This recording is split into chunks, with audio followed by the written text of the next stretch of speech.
तो नमस्कार दोस्तों, मेरा नाम है अभिषेक और मैं आप सबों के बीच में आया हूँ आज जनसुराज पार्टी जो प्रशांत किशोर की पार्टी है उसी पर चर्चा करने। प्रशांत किशोर जिसे भारतीय राजनीति में एक चाणक्य के रूप में देखा जाता है, पिछले 2 वर्षों से बिहार में गांव-गांव घूमकर पैदल यात्रा कर रहे हैं और पिछले वर्ष अक्टूबर में महात्मा गांधी के जयंती पे उन्होंने जनसुराज पार्टी का निर्माण किया, जिसे बिहार में थर्ड फ्रंट के तौर पे देखा जा रहा था।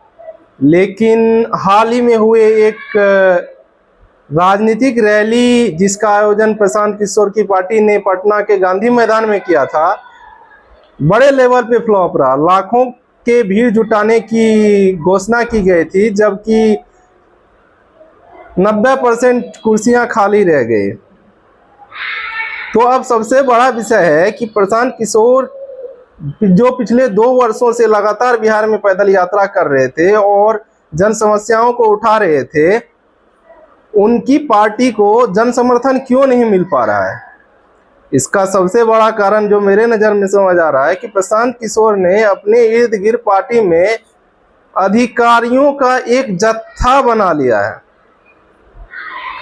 अधिकारी वर्ग, जिसे भारत में लाल फीताशाही वर्ग भी कहा जाता है, उनकी एक अलग शैली होती है। वो जन समस्याओं तक पहुंच नहीं पाते हैं, उनका सोचने का तरीका अलग होता है, उन्हें छोटी छोटी चीज़ें दिखाई नहीं देती।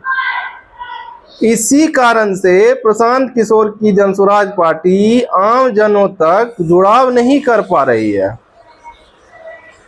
तो सबसे बड़ा सवाल ये है कि क्या प्रशांत किशोर की जनसुराज पार्टी बिहार में सरकार बनाने जा रही है? तो इसका सीधा जवाब है नहीं।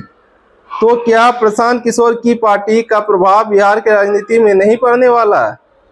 जी बिल्कुल पड़ने वाला है, और यह एक बहुत बड़ा वोट कटुआ पार्टी साबित होने वाली है।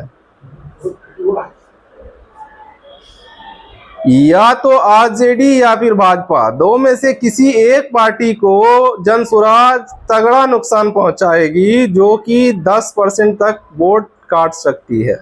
और अगर ऐसा होता है तो किसी पार्टी को बहुत बड़ा नुकसान होने वाला है।